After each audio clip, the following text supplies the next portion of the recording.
हो गया।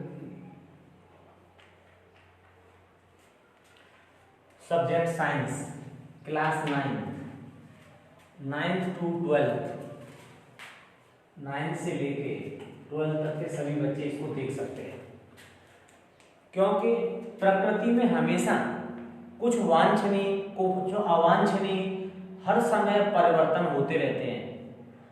उन परिवर्तनों को वैज्ञानिकों ने दो भागों में बांटा। नंबर 1 भौतिक परिवर्तन।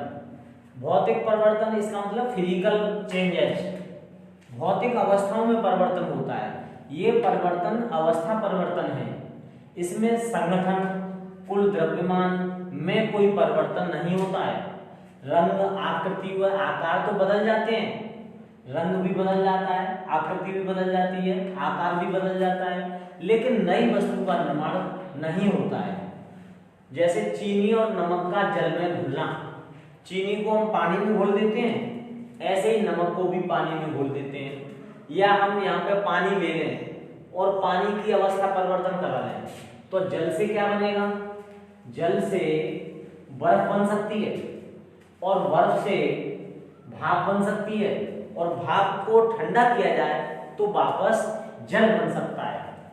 तो यहाँ हम इसको दर्शा सकते हैं, जैसे ये हमने जल लिया, जल को हमने हीट यहाँ पर गर्म कर दिया, गर्म करने पर जल क्या बनेगा? वाष्प या भाप बनेगी। यहाँ पर हमने इसको कूल कर दिया, ठंडा कर दिया, ठंडा करने पर वापस जल बन गया, और इसको अगर और अधिक कूल कर दिया और अधिक ठंडा कर दिया तो ये बर्फ बन जाएगी। तो ये इस प्रकार का जो परिवर्तन है, ये जो परिवर्तन होगा ये भौतिक परिवर्तन कहलाएगा, क्योंकि जल से भाप का बनना, भाप से जल का बनना, जल से बर्फ का बनना, ये अवस्था परिवर्तन कहलाएगा। इसके संगठन में कोई अंतर नहीं आता है। और दूसरा है रासायनिक परिवर्तन। रासायनिक परिवर्तन, इस परिवर्तन में पदार्थों के गुणों के साथ साथ उनके संगठन एवं भार में परिवर्तन हो जाता है, नए पदार्थ का निर्माण होता है। ये परिवर्तन स्थायी होता है। इसमें रासायनिक संगठन मूल संगठन से बिल्कुल भिन्न होता है।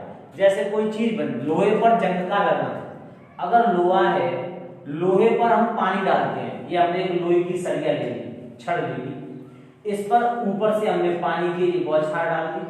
अगर इस लोहे की छड़ पर और ऊपर से ये पानी डाल दिया, ये लोहा है, और लोहे की छड़ पर हमने पानी डाल दिया, तो पानी और लोहा, लोहे पर पानी पड़ने से और प्लस हवा, ऑक्सीजन, हवा में क्या होता है? O2।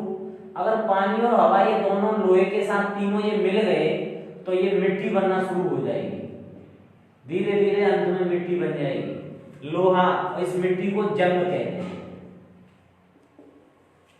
तो लोहा, लोहे पर पानी का पड़ना और पानी के साथ हवा का मिलना, पानी और हवा अगर लोहे पे मिल जाते हैं तो धीरे धीरे जंग बदल जाती है, और जंग जो मिट्टी में बन जाती है। तो मिट्टी या जंग की मिट्टी बनती है। तो ये हमारा हो गया। लेकिन यहाँ पर अब जंग या मिट्टी बनने के बाद वापस इससे लोहा नहीं बना सकते।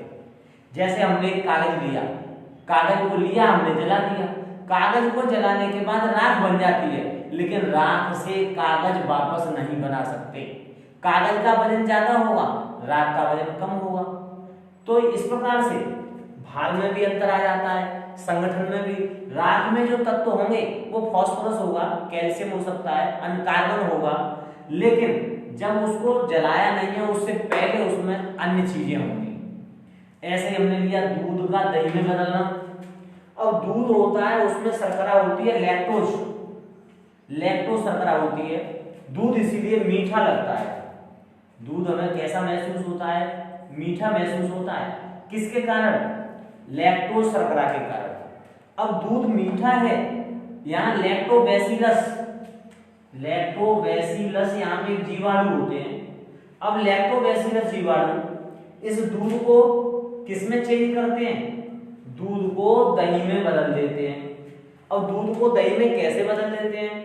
कि दूध के अंदर हम थोड़े से लैक्टिक एसिड के जीवाणु डाल देते हैं, तो लैक्टिक एसिड जो डालते हैं, दही डालते हैं या मट्ठा डालते हैं, वो उसमें लैक्टोबैसिलस जीवाणु होते हैं। वो जीवाणु दूध के साथ क्रिया करके दूध को दही में बदल देते हैं और दही में पूरा का पूरा दही लैक्टिक एसिड कहलाता है। क्योंकि यहाँ थोड़े थे, यहाँ पे जो छाछ डाली या दही डाला था दूध में, वो थोड़े से जीवाणु डाले, लेकिन वो क्रिया करते हैं, इतना मल्टीप्लीकेशन करते हैं, इतना गुणन करते हैं कि उनकी संख्या हर समय बढ़ती रहती है और बढ़ बढ़ करके पूरा का पूरा दही, दूध जो है खट्टा होकर के दही में बदल जाता है और उसमें लैक्टिक एसिड के जीवाणुओं की संख्या बहुत अधिक हो जाती है।